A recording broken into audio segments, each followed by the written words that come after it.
안녕하세요. 민주살롱 PPP 묵상. 오늘 누가복음 19장 11절에서 27절 말씀입니다. 흔히들 문화 비유라고 알려져 있는 본문이죠. 그런데 문화를 받은 종들의 이야기하고 귀인이 왕이 되는 것을 반대한 사람들의 운명에 대한 이야기가 함께 담겨져 있습니다. 문화 비유는 달란트 비유와 많이 비교되는데요. 먼저 달란트 비유와의 차이를 잠깐 보면요. 문화는 100드라크마의 양을 갖고 있습니다. 그렇게 아주 많은 양은 아니에요. 한 드라크마가 하루치 임금이라고 이야기하거든요. 그러니까 달란트에 비하면 그리 큰 양은 아닙니다. 그리고 달란트 비유에서는 각 종들의 재능에 따라서 한 달란트, 두 달란트, 다섯 달란트 차이를 주고 있었죠. 문화 비유는 맨 처음에 10명에게 각각 한 문화씩 주고 있습니다. 모두에게 적용되는 기본적인 소명이라고는 할까요? 그래서 모리스는 아마도 믿음을 갖고 살아가는 삶에 대한 도전이라고 이야기를 합니다. 라이트 교수님은 모든 사람을 위한 누가복음이라는 책에서 한 3가지 정도의 본문의 핵심을 제시합니다. 하나님의 나라가 올 때 자비뿐 아니라 심판도 함께 온다. 또 예루살렘은 지금 심판을 목도하고 있다.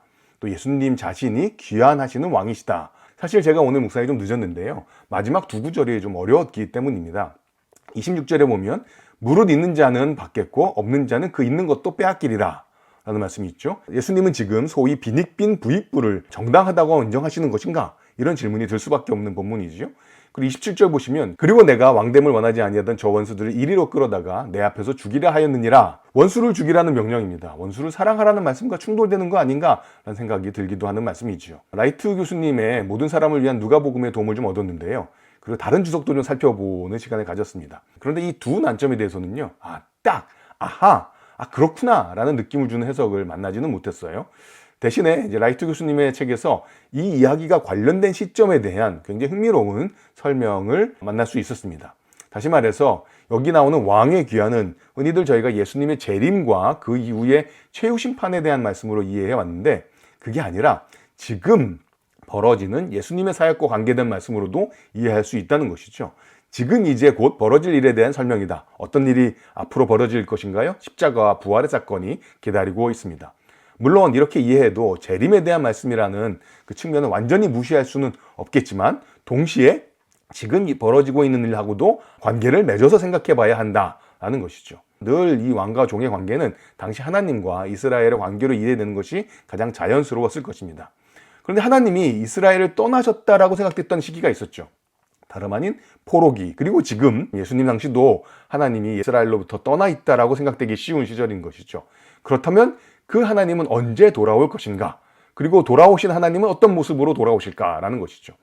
지금 이 비유가 예수님의 곧 벌어질 일들에 관한 것이라면 십자가 그리고 부활이 그동안 기다려왔던 왕의 귀환이다라는 이야기를 하는 것이죠. 그런데 그 왕은 원하지 않는 방식으로 통치하시는 왕이시다.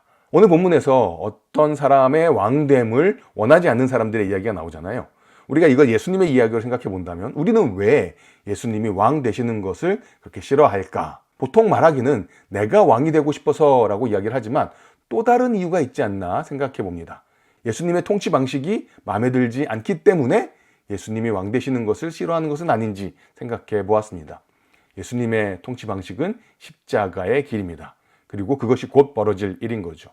십자가 방식의 다스리심, 십자가의 길이 싫은 거죠. 십자가에 못 박히시는 하나님이 싫은 겁니다.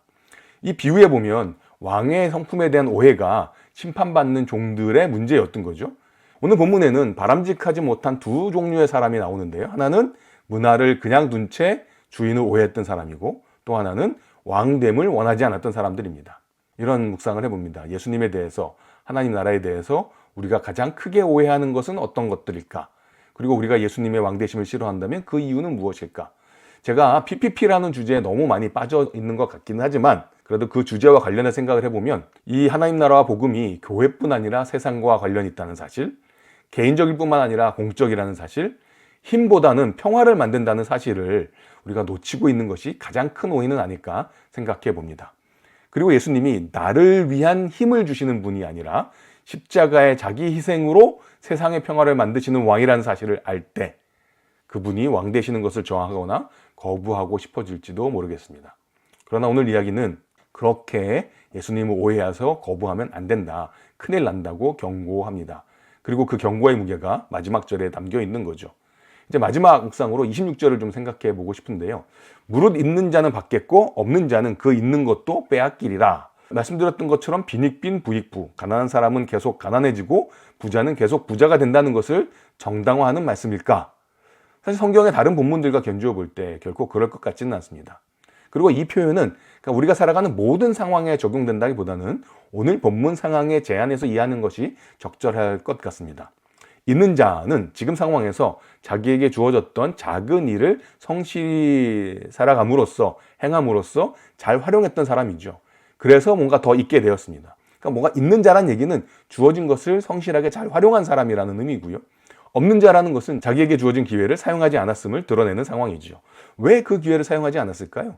본문에 명시적으로 나오지 않아서 추측이긴 합니다만 작은 일이라서 무시했던 것은 아닌가. 물론 이 주인의 성품에 대한 오해도 같이 있었지만요. 작은 것에 충성했다라는 칭찬은 일상에 대한 우리의 태도를 돌아보게 합니다. 네, 오늘 민추살롬 PPP 묵상 이렇게 인사드리겠습니다. 좋은 하루 되시기를 바랍니다. 안녕히 계세요.